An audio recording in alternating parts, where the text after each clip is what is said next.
Crazy ending. Napakalupit na game winner ngayong araw mga idol. Ang lakas pa dito mangyabang ni Joel Embiid. Natulala na lang ang coach ng Sacramento Kings. Panalo na sana, natalo pa. Na-miss ni Russell Westbrook ang dating kakampi na si Paul George. Tawanan sa pili. Isang magandang labanan mga idol. Philadelphia 76ers versus Sacramento Kings. Out si Westbrook kaya nilagay muna si starting lineup si Dennis Schroeder ng Kings. Well, nagpalitan kaagad ng basket si Precious Achiuwa at ni Joel Embiid to start the game. DeMar DeRozan with a pull-up jumper at Tyrese Maxey. Turnaround fadeaway jump shot na sinundan kanyang step back 3-pointers. Back-to-back triple. May 8 points na kaagad si Tyrese Maxey. Naitabla naman ni Schroeder ng driving layup kontra kay Paul George. Sumagot naman ng inside the paint si PG8 at DeMar DeRozan bumitaw ng 3 sa harap ni Embiid. Bagyang nakalaman ng 4 ang Sixers sa 3 ni BJH and Joel Embiid with the left-hand hook shot. Samantalang sa Kings, DeMar DeRozan with the runner jumper at nakapag-draw ng foul si Lavin. Buhat nila ni DeRozan ang opensa ng Sacramento Kings. Zach Lavin with the wing 3-pointers at nakapagpasabit naman si DeMar DeRozan bago natapos ang first quarter 28-25. Sixers up by 3. Sa second quarter, nagmula naman kay Paul George ang opensa ng home team. Back-to-back field goals. Ganda ng pinakita dito ng pili. From defense to offense, Tyrese Maxey with a driving layup. Tumawag ng timeout ang Kings 36-29. Pagtapos ng timeout, DeMar DeRozan 1-1 kay Paul George. Spin cycle, jump shot, back-to-back basket. Mukhang binibasic lang ni DeRozan ang depensa ni PGA. Sagutan naman ng driving layup ni Tyrese Maxey at ni Dennis Schroeder para sa opensa ng Kings. Tinira naman siya ng harap-harapan ni Tyrese Maxey ng 3 at sinundan niya ni Joel Embiid from the favorite spot. Muling kumana ng 3-pointer si Tyrese Maxey. Iwan yung depensa ni Schroeder. Agad naman sumagot ng 3 si Dennis Schroeder. Tumalbog pa yung bola. Nanggaling naman kay The Process ng 4 points ng pili. Napatawag ng timeout ang Sacramento sa score na 55-47. Nagyayabang pa itong si Joel Embiid sa kanyang footwork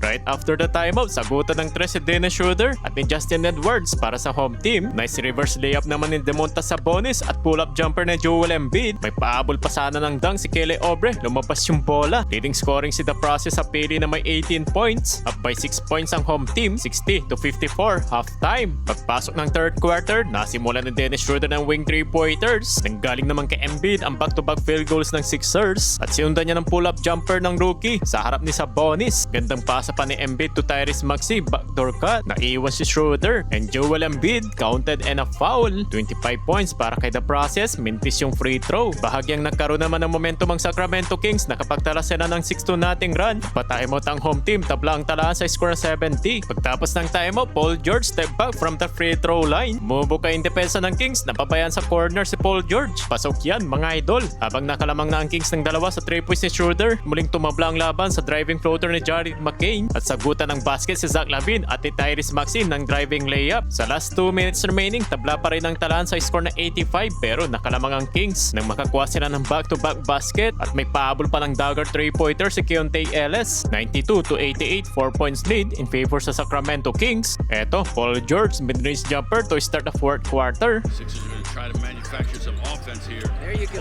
There's Paul Sa 9 minutes mark, Keontae Ellis nakapag-steal. Libreng-libre sa transition dunk. Nasinundan niya ng 2 points ni Precious Achiuwa, 100-92. Turnover pang inabot ni The Process. Nagbababa naman ang bola si Zach Lavin, counted and 1. Tinambakan na ang pili sa 11 points. Going to the halfway mark, napabuhat naman dito si Joel Embiid. Nanggaling naman sa kanyang 7 points ng Sixers. Muli silang nakadikit mga idol. Embiid gets it. Spinning baseline. Embiid count it. 35 points para kay Joel Embiid. Tyrese Maxey inabsorb yung foul. Napituan si Dennis Schroeder. Tabla 105-105. DeRozan.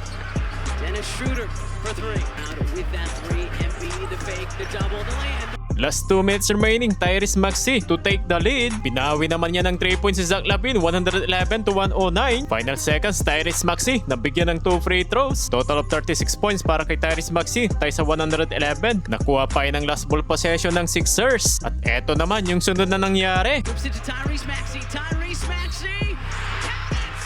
Natulala na lang ang coach ng Sacramento sa ginawang game winner ni Tyrese Maxey at panalo sa dulo ang Philadelphia 76ers. 40 points para kay Tyrese Maxey, 37 points naman si Joel Embiid.